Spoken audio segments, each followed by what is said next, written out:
क्या आपने कभी सोचा है आपके 90% यूट्यूब शॉर्ट्स यूट्यूब पर फेल क्यों हो जाते हैं? आखिर क्यों 0 या फिर 1K 2K व्यूज पर अटक जाता है? मैं सच बोलूं तो इसके पीछे ये 4 सिंपल मिस्टेक्स है जिसके वजह से शॉर्ट्स पर व्यूज नहीं आ रहे हैं। थर्ड मिस्टेक इतना कॉमन है कि जिसे आप शॉर्ट्स अपलोड करते समय हमेशा करते हो। वीडियो को एंड तक जरूर देखना क्योंकि इन मिस्टेक्स को फिक्स करते ही आपके शॉर्ट्स पर व्यूज आना स्टार्ट हो जाएगा। Let's move to the mistake number 1, predictable short. Suppose करो आपके सामने एक शॉर्ट वीडियो आता है और उस वीडियो को 3 सेकंड वॉच करते ही आपके माइंड को पूरा विजन क्लियर हो जाता है आगे वीडियो में क्या होने वाला है और मुझे वीडियो से क्या मिलने वाला है। तो क्या आप उस वीडियो को पूरा देखोगे? ऑब्वियसली आप में से 90% लोगों का आंसर होगा नहीं। लेकिन क्या आपको पता है प्रिडिक्टेबल शॉर्ट्स को ऑडियंस पूरा क्यों नहीं देखती है? आखिर क्यों स्टार्ट होते ही शॉर्ट्स को स्वाइप कर देते हैं? प्रिडिक्टेबल शॉर्ट्स को व्यूअर पूरा इसलिए नहीं देख रही है क्योंकि इसके पीछे ये कई सारे रीजंस है जो कि आप अपने शॉर्ट्स को क्रिएट करते समय यूज ही नहीं करते हो। फर्स्ट है क्यूरियोसिटी। आप में से 70% क्रिएटर्स को पता ही नहीं होगा कि क्यूरियोसिटी क्या होता है एंड इसे कैसे क्रिएट किया जाता है। अगर आपको ये सब नहीं पता है तो डोंट वरी, मैं अभी समझाता हूँ। पहली बात तो प्रिडिक्टेबल शॉर्ट्स में क्यूरियोसिटी का 1% भी यूज नहीं होता है क्योंकि इस तरह के शॉर्ट्स माइंड को कोई रीजन ही नहीं देता है कि व्यूअर वीडियो को एंड तक देखे। क्यूरियोसिटी जनरेट करने के लिए व्यूअर की माइंड में वीडियो से रिलेटेड एक ऐसा क्वेश्चन क्रिएट करना होता है जिसका जवाब उसे वीडियो के एंड में मिले। क्यूरियोसिटी एक इनकम्प्लीट इन्फॉर्मेशन गैप होता है। लाइक जैसे ही आप बोलते हो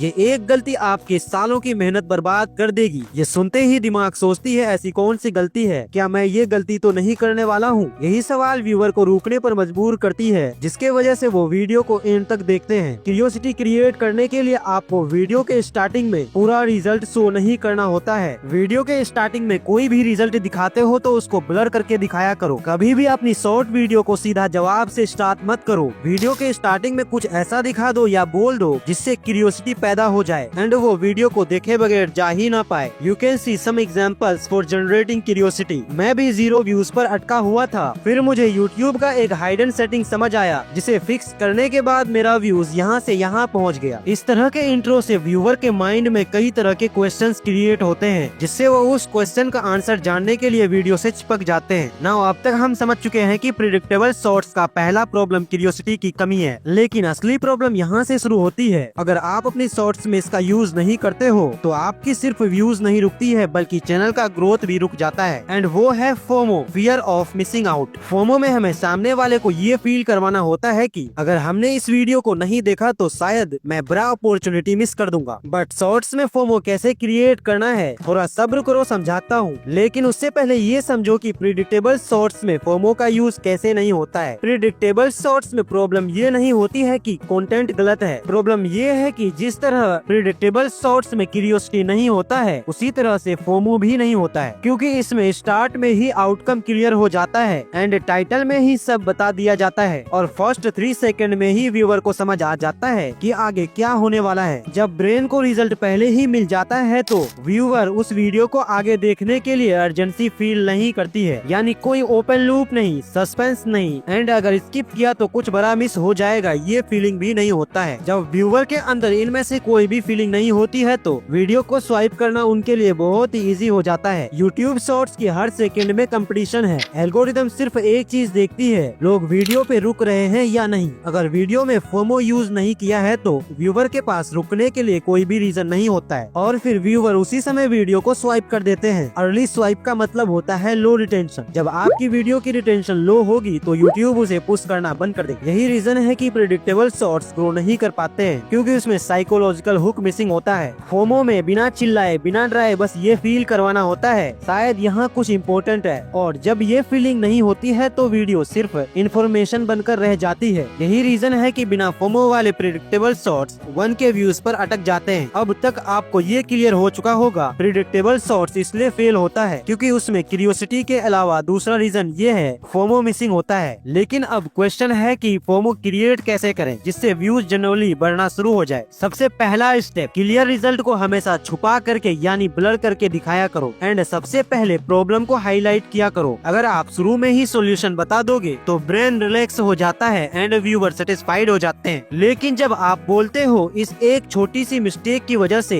90% क्रिएटर ग्रो नहीं कर पाते हैं तो इस तरह के इंट्रो से व्यूवर की माइंड में तुरंत एक साइकोलॉजिकल गैप क्रिएट होता है। फिर उनके दिमाग में कई क्वेश्चंस उठने लगता है, कौन सी मिस्टेक, क्या मैं भी तो नहीं कर रहा हूँ। दूसरा, ओपन लूप क्रिएट करना। ह्यूमन ब्रेन इनकम्प्लीट इन्फॉर्मेशन को टॉलरेट नहीं कर पाते हैं, उन्हें हमेशा क्लोजर चाहिए होता है। अगर आप बोलते हो मैं भी ये इग्नोर किया था और फिर जो हुआ अनएक्सपेक्टेड था, तो आप व्यूअर के लिए अधूरा सर्कल बना देते हो। जब तक उस सर्कल का आंसर नहीं मिलता है तो व्यूअर रुकने की कोशिश करता है। इसी टेक्निक की वजह से रिटेंशन स्टेबल रहता है, क्योंकि लोग नेचुरली एंड तक वीडियो को देखना चाहते हैं कि बात आखिर क्या थी। तीसरा एंड सबसे इम्पोर्टेंट तरीका, माइक्रो हुक्स और स्ट्रॉन्ग पे ऑफ। सिर्फ शुरुआत में क्यूरियोसिटी एंड फोमो क्रिएट करके हुक लगा देना काफी नहीं होता है। हर कुछ सेकंड में टेंशन को रिफ्रेश करना पड़ता है। जैसे यहाँ मैंने सबसे बड़ी गलती कर दी, या फिर असली ट्विस्ट यहाँ आता है। ये छोटे छोटे ट्रिगर व्यूअर को मेंटली एंगेज रखते हैं, लेकिन साथ में रियल वैल्यू देना जरूरी होता है, वरना ट्रस्ट ब्रेक हो जाता है। जब प्रोमिस और डिलीवरी मैच करते हैं तो तब एल्गोरिदम को स्ट्रॉन्ग रिटेंशन सिग्नल मिलता है और वही सिग्नल व्यूज को मल्टीप्लाई कर देता है। प्रिडिक्टेबल शॉर्ट्स में व्यूज न आने का रीजन था कि वीडियो में क्यूरियोसिटी और फोमो का ना होना, लेकिन अभी भी एक और बड़ा रीजन बाकी है जिसके वजह से प्रिडिक्टेबल पे व्यूज नहीं आते हैं, और वो है अर्जेंसी का ना होना। अर्जेंसी में व्यूअर को ये फील करवाना होता है, ये वीडियो मेरे लिए इम्पोर्टेंट है, अगर मैंने इसे अभी के अभी नहीं देखा तो कुछ बड़ा खो दूंगा। प्रिडिक्टेबल शॉर्ट्स में ना तो क्यूरियोसिटी होती है और ना ही फोमो होता है, एंड ना ही अर्जेंसी होती है। शॉर्ट्स फॉर्मेट में टाइम बहुत कम होता है, 3 सेकंड में ही ऑडियंस डिसाइड करती है वीडियो को देखना है या फिर स्वाइप करना है। अगर व्यूअर को अर्जेंसी फील नहीं होती है तो वो सोचते हैं बाद में देख लूंगा, लेकिन सच ये है कि उसका बाद वाला फीलिंग कभी भी नहीं आता है। अब सवाल है प्रिडिक्टेबल शॉर्ट्स में अर्जेंसी कैसे क्रिएट करें जिससे व्यूअर वीडियो को एंड तक देखे। फर्स्ट, फ्यूचर लॉस हाईलाइट करो। सिर्फ बेनिफिट मत दिखाओ, बेनिफिट के साथ लॉस भी दिखाओ, क्योंकि ब्रेन लॉस वर्ड से ज्यादा ट्रिगर होता है। एग्जाम्पल के लिए आप ये बोल सकते हो, एंड अपने टॉपिक के अनुसार ही बोलना है, अगर ये मिस्टेक अभी के अभी नहीं सुधारी तो अगले 3 महीने आपकी ग्रोथ 0 रहेगी। दूसरा, टाइम प्रेशर ऐड करो। अपने वीडियो की इंट्रो हुक में ऐसे वर्ड्स ऐड करो जिससे अर्जेंसी एक्टिव हो और उसे ये फील हो अगर अभी के अभी नहीं देखा तो ग्रो नहीं कर पाऊंगा। एग्जाम्पल के लिए आप इन वर्ड्स का यूज कर सकते हो, आज से, अभी, नेक्स्ट 30 दिन etc। अब आप एक एग्जाम्पल देखो, अगर आप नेक्स्ट 48 घंटे में ये चेंज नहीं करते हो तो आपका नेक्स्ट शॉर्ट्स भी 500 व्यूज पर अटक जाएगा। नाउ आप एग्जाम्पल को ध्यान से पढ़ो एंड देखो कि कितना इजी है अर्जेंसी क्रिएट करना। गाइस, अगर आप लोगों को क्यूरियोसिटी, फोमो एंड अर्जेंसी का और एग्जाम्पल्स चाहिए तो कमेंट में एग्जाम्पल लिख देना। अगर ऐसे 50 कमेंट्स आते हैं तो मैं इन सभी का इंट्रो हुक एग्जाम्पल टेलीग्राम पर डाल दूंगा। नाउ प्रिडिक्टेबल शॉर्ट्स फेल कैसे होते हैं, इसका रीजन एंड सॉल्यूशन हमने सब कुछ अच्छे से समझ लिया है, लेकिन अभी रुको, सिर्फ प्रिडिक्टेबल होना ही प्रॉब्लम नहीं है। अगर आप प्रिडिक्टेबल शॉर्ट्स वाली मिस्टेक नहीं कर रहे हो तो फिर भी आपका शॉर्ट्स फेल हो सकता है, और इसका रीजन है कंटेंट को बार बार स्विच करना। मोस्टली ज्यादातर क्रिएटर्स क्या करते हैं, जब उसकी शॉर्ट्स पर व्यूज नहीं आते हैं तो वो अपनी कंटेंट की नीश को चेंज कर देते हैं, और फिर उन्हें लगता है कंटेंट चेंज किया है तो व्यूज आएंगे ही, बट होता इसका उल्टा है। जहाँ कंटेंट स्विच करने से पहले 1K 2K व्यूज आते थे, कंटेंट स्विच करने के बाद वो भी व्यूज नहीं आते हैं, और इन्हीं सब चीजों की वजह से आपके शॉर्ट्स फेल हो जाते हैं। लेकिन पता है ऐसा क्यों होता है? मान लो आप पहले YouTube ग्रोथ के ऊपर वीडियोस बना रहे थे, फिर अगले कुछ दिनों में या फिर अगले कुछ महीनों में AI टूल्स पर वीडियो बनाने लगते हो, और फिर कुछ दिन बाद मोटिवेशन पर बनाने लगते हो। इससे YouTube को लगता है आप कंफ्यूज्ड हो। YouTube सबसे पहले आपके शॉर्ट्स को आपकी एग्जिस्टिंग ऑडियंस को दिखाती है, और जो लोग YouTube ग्रोथ से रिलेटेड वीडियोस देखने आते थे वो आपके चैनल पर AI वाले वीडियोस देखते ही स्वाइप कर देगा। स्वाइप करने से YouTube एल्गोरिदम को लो रिटेंशन का सिग्नल मिलता है, एंड YouTube सोचता है कि इस क्रिएटर का कंटेंट उसके ऑडियंस को पसंद नहीं आ रही है, और फिर YouTube वीडियो को पुश करना कम कर देता है। अब सिंपल सी चीज है, अगर आपके फ्रेंड्स आपसे पैसे मांगते हैं और उनको आप कहते हो नहीं आके खाना खा ले, तो क्या वो एग्री करेगा? ऑब्वियसली नहीं। इसी तरह से YouTube ऑडियंस भी होता है, और फिर YouTube शॉर्ट्स फेल होने का ये सबसे बड़ा रीजन बन जाता है। बट इससे बड़ा प्रॉब्लम ये होता है कि कंटेंट को बार बार स्विच करने से एल्गोरिदम को क्लियर सिग्नल नहीं मिलता है कि आप किस टॉपिक के क्रिएटर हो। जब आप लगातार एक कैटेगरी में कंटेंट बनाते हो तब YouTube को डाटा मिलता है किस टाइप के लोग आपके वीडियोस देखते हैं और किसको रेकमेंड करना है। लेकिन जब हर थोड़े थोड़े दिन में कंटेंट चेंज करते हो तो एल्गोरिदम के पास स्टेबल ऑडियंस पैटर्न नहीं होता है। फिर रिजल्ट कुछ यूँ होता है, वीडियो उन रैंडम लोगों तक पहुँचता है जिन्हें उन वीडियो से कोई इंटरेस्ट नहीं होता है, और फिर वो स्वाइप कर देते हैं, एंड अगेन शॉर्ट्स फेल हो जाता है, और साथ ही लॉयल और ऑडियंस भी बिल्ड नहीं होता है, क्योंकि लोग तब सब्सक्राइब करता है जब उनको पता हो कि इस चैनल से उन्हें कंसिस्टेंटली क्या मिलने वाला है। इसका सॉल्यूशन बहुत ही सिंपल है। अपने चैनल की कंटेंट को कभी भी स्विच मत करो। एक कोर टॉपिक फिक्स करो और कम से कम 40 से 50 शॉर्ट उसी डायरेक्शन में लगातार बनाओ। अगर वीडियो में वैरायटी ही लानी है तो अपना मेन टॉपिक मत बदलो, बस उसी टॉपिक के अलग अलग पार्ट्स को कवर करो। जैसे अगर आप AI टूल्स पर कंटेंट बना रहे हो तो फिक्स कर लो, पहले दिन एक AI के मिस्टेक्स बताओ, दूसरा दिन AI से पैसे कैसे कमाए, फिर तीसरा दिन AI के हाइडन फीचर्स, अपडेट्स, ये सब कुछ कवर करो। ऐसा करने से आपके टॉपिक AI ही रहेगा। अगर यही आप आज मोटिवेशन, कल एजुकेशन, परसों गेमिंग कंटेंट बनाते हो तो ये वैरायटी नहीं होती है, इसे कंटेंट को स्विच करना कहते हैं। अपने वीडियो को सीरीज मॉडल में क्रिएट करो, जैसे पार्ट 1, पार्ट 2 एंड पार्ट 3। इससे वीडियो का कनेक्शन बना रहेगा और जो बंदा पहला शॉर्ट्स देखेगा वो नेक्स्ट भी देखना चाहेगा। ये YouTube को सिग्नल देता है कि लोग आपके कंटेंट में इंटरेस्ट है या नहीं। हमेशा याद रखो, प्रिडिक्टेबल शॉर्ट्स व्यूज को लो करता है, लेकिन बार बार टॉपिक चेंज करने से चैनल की आइडेंटिफिकेशन और ट्रस्ट खत्म हो जाता है। आपको क्या लगता है सिर्फ प्रिडिक्टेबल शॉर्ट्स और स्विच कंटेंट को सही कर लेने से YouTube पर शॉर्ट्स फेल होना बंद हो जाएगा? नहीं, क्योंकि अभी भी आप एक ऐसे गलती कर रहे हो जो कि सभी क्रिएटर शॉर्ट्स अपलोड करते समय करते हैं, और वो है बोरिंग टाइटल एंड थंबनेल। कई क्रिएटर को लगता है शॉर्ट्स में टाइटल और थंबनेल मैटर नहीं करता है। उन्हें लगता है शॉर्ट्स पे व्यूज सिर्फ स्क्रॉल करने से आता है। अगर आप ऐसा ही सोच रहे हो तो आप बहुत बड़े ट्रैप में फंसे हुए हो। शॉर्ट्स में शॉर्ट्स फीड से भी व्यूज आती है, एंड शॉर्ट्स फीड से व्यूज लाने के लिए आपको अपनी वीडियो की टाइटल और थंबनेल क्लिकेबल बनाना होगा, क्योंकि लॉन्ग वीडियो हो या फिर शॉर्ट वीडियो, ऑडियंस टाइटल और थंबनेल देख के ही डिसाइड करता है वीडियो पे क्लिक करना है या नहीं। जब आपका टाइटल नॉर्मल, फ्लैट या फिर प्रेडिक्टेबल होता है, जैसे AI टूल्स पार्ट 3 या फिर YouTube टिप्स, तो उसमें 1% भी क्यूरियोसिटी नहीं होता है। ऑडियंस की अट्रैक्शन को क्लिक करने पर मजबूर ही नहीं करता है। जब कोई वीडियो को क्लिक करके देखेगा ही नहीं तो वीडियो पे व्यूज कहां से आएगा? इसी तरह थंबनेल भी शॉर्ट्स पर बहुत ज्यादा मैटर करता है। अगर आप शॉर्ट्स में थंबनेल ऐड नहीं करते हो तो YouTube आपके वीडियो का कोई भी रैंडम फ्रेम उठा लेता है, और अक्सर वो फ्रेम डल, ब्लर या फिर एक्सप्रेशन लॉस होता है। जब वो shorts search result, channel page या सजेस्ट सेक्शन में दिखता है तो वहाँ व्यूवर को सिर्फ वही इमेज नजर आती है। अगर वो इमेज यानी थंबनेल अट्रैक्शन नहीं होगा तो आपकी वीडियो का CTR कम हो जाता है। एक और चीज, बहुत से लोग वीडियोस को अपने चैनल पर आकर देखते हैं और वहाँ थंबनेल ही पहला इम्प्रेशन होता है। अगर वहाँ इम्पैक्ट नहीं बना तो व्यूवर क्लिक ही नहीं करेगा। हमेशा अपने टाइटल में क्यूरियोसिटी, बेनिफिट या शॉक एलिमेंट्स ऐड करो। टाइटल को डायरेक्टली लिखने के बजाय क्यूरियोसिटी के साथ लिखो। ना आपको मैं यहाँ पे 2 एग्जांपल्स देता हूँ, एक सिंपल टाइटल एंड दूसरा क्यूरियोसिटी के साथ। First, AI tool time waste कर रहा है। नाउ यू कैन सी, ये टाइटल दिमाग में कोई स्ट्रॉन्ग सवाल या टेंशन क्रिएट नहीं कर पा रहा है। नाउ अब क्यूरियोसिटी के साथ दूसरा देखो, ये AI टूल आपके टाइम को वेस्ट कर रहा है और आपको पता तक नहीं है। नाउ अब आप इसमें देख सकते हो, ये टाइटल तुरंत डाउट को क्रिएट कर रहा है। कौन सा AI टूल कैसे टाइम वेस्ट कर रहा है और मुझे कैसे नहीं पता? यही एक्स्ट्रा इमोशनल ट्रिगर ऑडियंस को क्लिक करने पर मजबूर करती है। इसी टाइप से आपके थंबनेल में एक मेन चीज क्लियर दिखनी चाहिए। किसी भी तरह के कंफ्यूजन डिजाइन नहीं होना चाहिए। व्यूवर को 1 सेकंड में समझ आ जाना चाहिए कि वीडियो किस चीज पे फोकस कर रहा है। बाई चांस अगर आपका कंटेंट किंग है लेकिन टाइटल और थंबनेल का पैकेजिंग सही नहीं होगा तो वीडियो मर जाएगी, क्योंकि थंबनेल का पैकेजिंग ही गेट कीपर होता है। अगर गेट ओपन नहीं हुआ तो किंग अंदर ही रह जाएगा। नाउ गाइस, अब जो मैं मिस्टेक बताने वाला हूँ वो इन तीनों में से भी ज्यादा डेंजरस है, और सबसे स्केरी बात, आप भी उन 90% क्रिएटर्स में से हो जिसे पता तक नहीं है कि ये गलती कर रहे हो, और वो मिस्टेक है लूप क्रिएट ना करना। मैं लूप को थोड़ा पीछे ही समझा चुका हूँ, लेकिन मैं यहाँ दोबारा इसलिए समझाने जा रहा हूँ क्योंकि आप इससे पूरी तरह से डीपली समझ सकोगे। शॉर्ट्स में लूप क्रिएट ना करना एक साइलेंट किलर मिस्टेक है। लूप का सिंपल मतलब होता है वीडियो के एंड तक आते आते व्यूवर के दिमाग में एक छोटा सा इनकम्प्लीट गैप रह जाना। वीडियो को देखने के बाद उसे ये लगना चाहिए कि अभी भी कुछ मेंटली कनेक्ट करना बाकी है, और उन्हें फील होना चाहिए कि दोबारा देखने पर पूरा क्लियर हो जाएगा। जब आप वीडियो में लूप क्रिएट नहीं करते हो तो ब्रेन को कोई टेंशन नहीं मिलती है एंड स्टोरी क्लियर क्लोज हो जाता है और क्यूरियोसिटी भी खत्म हो जाती है, और फिर माइंड को क्लोजर मिल जाता है। और जैसे ही व्यूअर की माइंड को क्लोजर मिलता है वो वीडियो को वहीं स्वाइप कर देते हैं, क्योंकि उसके पास कोई भी रीजन नहीं बचा होता है कि वो वीडियो को दोबारा देखे। और इसी के वजह से जिस शॉर्ट्स में अच्छे व्यूज आने वाले थे वो भी 0, 1 के 2 के पर अटक कर रह जाता है। सबसे इम्पोर्टेंट, अगर साइकोलॉजी साइकोलॉजिकल लेवल पर देखा जाए तो लूप इसलिए पावरफुल होता है क्योंकि ह्यूमन ब्रेन इनकम्प्लीट चीजों को टॉलरेट नहीं कर पाता है। जब कोई इन्फॉर्मेशन अधूरी रह जाती है तो दिमाग उसे क्लोज करने की कोशिश करती है, इससे मेंटल टेंशन क्रिएट होती है। अगर आप वीडियो के एंड में आते आते एक छोटा सा इनकम्प्लीट गैप छोड़ देते हो तो उनका ब्रेन ऑटोमेटिकली उस गैप को कंप्लीट करना चाहता है, जिसके वजह से वो इस वीडियो को दोबारा देखना चाहेगा। लेकिन शॉर्ट्स में लूप कैसे क्रिएट करें? लूप क्रिएट करने का मतलब होता है वीडियो को ऐसे स्ट्रक्चर करना कि वीडियो का एंड वापस उसके स्टार्टिंग पार्ट से कनेक्ट हो जाए, ताकि जब लोग वीडियो को दोबारा देखे तो व्यूवर को ब्रेक फील ना हो और वो आसानी से दोबारा वीडियो को देख ले। इसके लिए आप स्टार्टिंग लाइन को पावरफुल और इनकम्प्लीट रखो, फिर एंड में उसी थॉट को थोड़ा ट्विस्ट के साथ रिपीट कर दो। फॉर एग्जाम्पल, आप एक वीडियो स्टार्ट करते हो तो कुछ इस तरह कर सकते हो। अगर आपके शॉर्ट्स पे व्यूज नहीं आते हैं तो एक सिंपल रीजन है जो आप इग्नोर कर रहे हो। नाउ अब आप इंट्रो के बाद समझाओ कि लोग एडिटिंग, कैमरा और हैशटैग्स पे फोकस करते हैं, लेकिन असली प्रॉब्लम वीडियो के 3 सेकंड वीक हुक में होता है। और एंड में बोलो, जब तक आप इस सिंपल रीजन को इग्नोर करते रहोगे शॉर्ट्स पे व्यूज नहीं आएंगे। नोटिस करो, स्टार्ट में था एक सिंपल रीजन और एंड में वापस इसी सिंपल रीजन को इग्नोर करते रहोगे। जब वीडियो रीप्ले होता है तो दिमाग को लगता है बात कंटिन्यू हो रही है, इसलिए इससे रिटेंशन बढ़ता है। लूप का रियल गेम रिपीटेशन नहीं बल्कि सर्कुलर स्ट्रक्चर बनाना है जिसमें एंडिंग नेचुरली बिगिनिंग से